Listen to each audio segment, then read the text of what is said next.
Hola a todos. Welcome back to Yoga by Stephanie Mia. Today we are gonna learn dancer pose. So get ready to stretch, hop into something comfy, and let's get started. Let's get this ball rolling. No if, no buts, no maybe.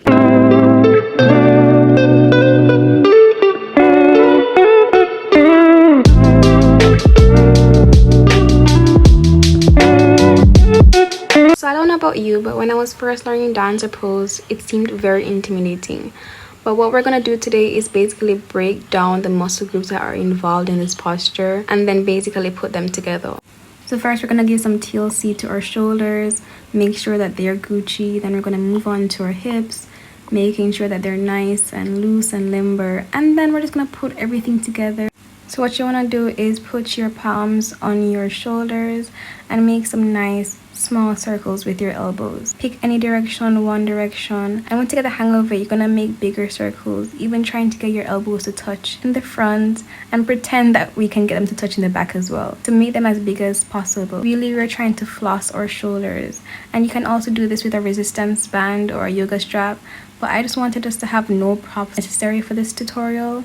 So we're just using what we have, which is nothing. Okay, and when you're ready, we're gonna go ahead and reverse directions. Same objective as before, we're trying to get our elbows to touch in the front and also in the back.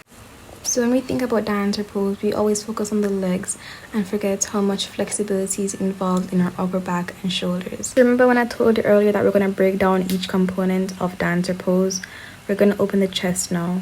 So bring your palms behind you, clasp them together as much as you can, and open up through the chest. Okay, weird imagery, but pretend like you're shining your heart towards the ceiling or the sky as you drop your hips, tuck the bottom under, and really open up through the chest. When we tuck our bottom outward, flex the hips, we're really creating a bend in our lower back, and that's what we're trying to avoid. We're trying to target our chest to open up through the chest and create that open space in our chest cavity. Nice. And from here, we're going to quickly transition into mobilizing our spine. We do this all the time in practice. It's cat-cow, except this time we're going to be standing. So have a nice healthy bend in your knees. Place your palms at the top of your knees, and you're going to bend and flex your spine just as we do in cat-cow. Exhale to curve the back upward. Inhale to drop the belly towards the floor, just as we do all the time. Sync up your breath as you go and really try to focus on bending vertebrae by vertebrae. Just imagine you're seeing your spine or your skeletal muscle at this moment, and you're taking the time to bend and curve each one. We're going to do this for a couple more reps. Exhaling, curving the spine, inhaling, and paying attention as well to our hips. The curving and flexing that we're doing will also be an indicator of our dancer pose as well. So it's really all connected, and it's good to give love to each and every aspect of this pose. Check-in point, how are you feeling? Are you still with me? If yes, let's just go ahead and get into our standing leg lifts. I'm going to take one leg, any leg. I'm going to start with my right leg and really activate my glutes, shifting my weight onto my left leg, and I'm going to send my right leg back. Here I'm engaging my core, activating my glutes and my quads and stretching through that right hip flexor. I'm going to pulse, lightly tapping the mat with my big toe, keeping an active stretch in my hamstring and keeping that activation in my glutes. I'm going to be here for a while, so just continue doing the reps. Keep breathing and just imagine that you're already starting to get into that dancer pose, because this glute activation, this leg activation is really the key, the magic that's in the pudding, right? So you're gonna be here for 5, for 4, for 3, send the arms out if you need some balance, for 2, and for 1. Good job. Bring that leg back down when you're ready, and we're gonna take it to the front leg, the same leg that we were just working on. We're going to send it to the front. Here we're activating the quads in a different way, and we're firing up the hip flexors.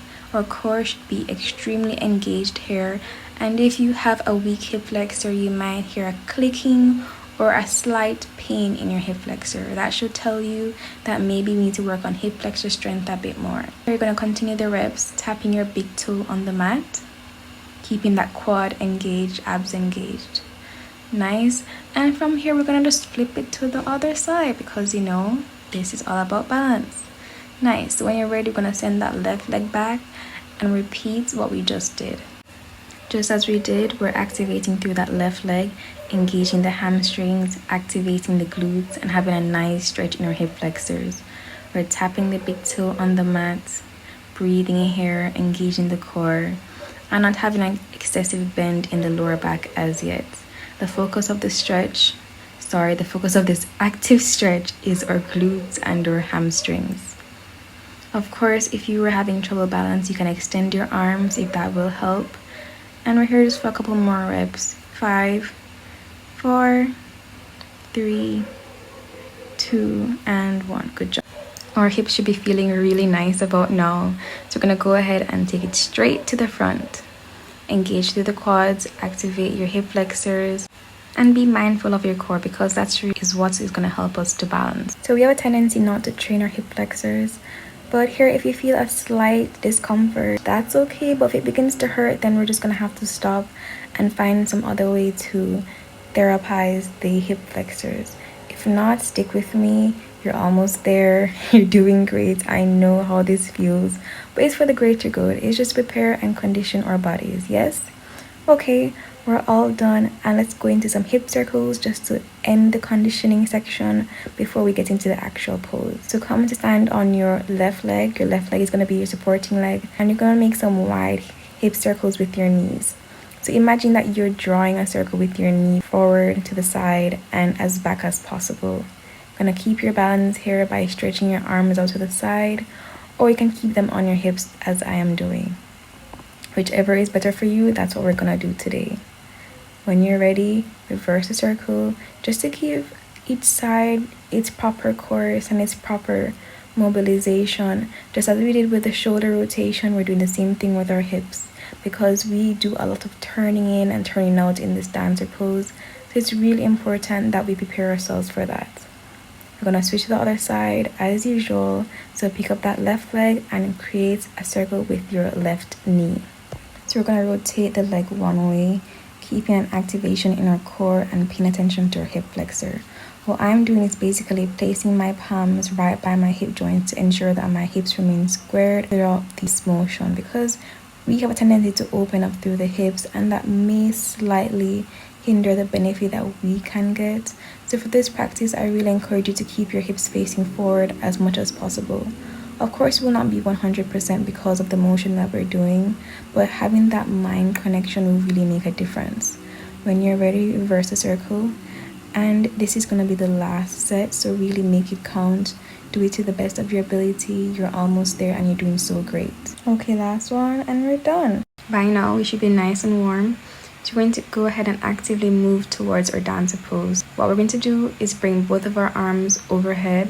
We're going to bend at the elbows and shoot the palms backwards. This is the front view of how it's gonna look. So your arms a little bit wider than the shoulder width apart, and you need to have a strong stance. Engage your core, and once you're comfortable here, pushing those forearms back as you go, you're going to send that right leg back. Already getting used to having your weight based on one leg.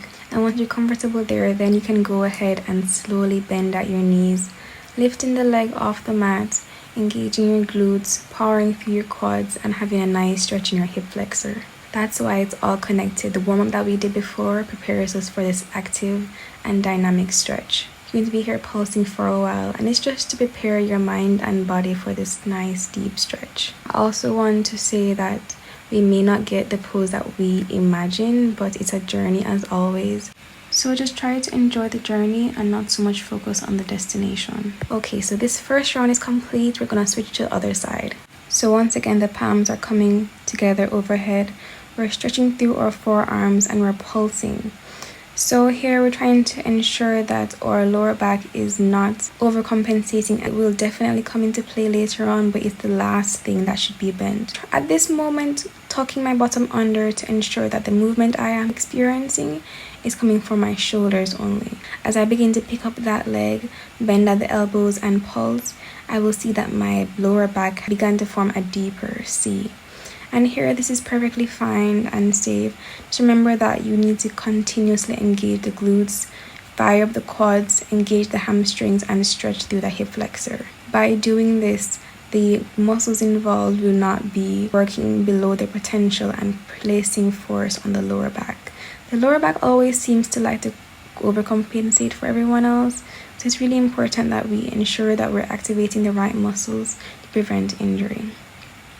When you feel comfortable, we're going to go ahead and grab that right leg, the leg that we started with, and come into a nice quad stretch. It's something that you would probably have done in a sporting activity to warm up. It's a similar stretch. We're just trying to ensure that we have prepared our bodies before coming into the first variation of dancer pose. So what you're going to do as you begin to stretch through that leg, engage the glutes, engage the quads, and stretch through your hip flexor, you're going to actually be working against yourself. So the top of your feet is actually going to be pushing against your arm, activating to ensure that you are not relaxing in this posture. Muscles are engaged to protect our lower back. Our shoulders are opening to accommodate this nice stretch. Our chest is opening to give us some space, and we're pushing through that back leg, squeezing the glutes, and we're balancing. We can place the left arm either out in front of us or to the side, or even rest it on the knee. It's really up to you. So just work through that movement and see how this side feels.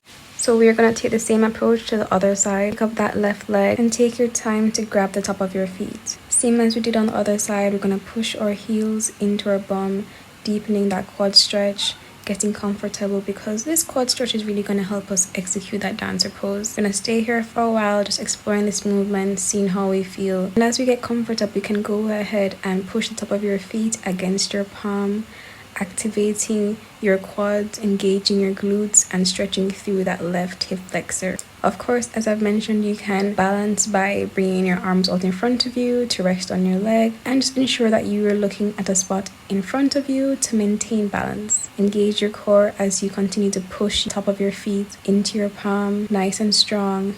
Keep breathing here. Engage your diaphragm and continue to gaze at that one spot, creating balance.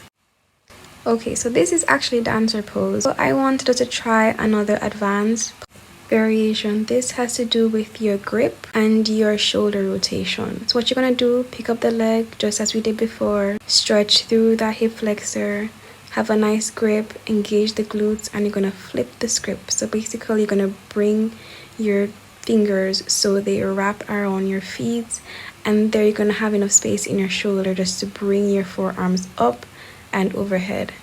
Once you grab that foot, you're going to be pushing through your palms. The same thing we did before is what we're going to do on this side. Push through the palm and bring that leg up. I'm going to quickly show you on the other side so you can try at your own pace. We engage the glutes, engage the quads, hold the top of your leg with your fingers, and you're going to rotate your shoulders, bring your forearms up and your elbows pointing up towards the ceiling.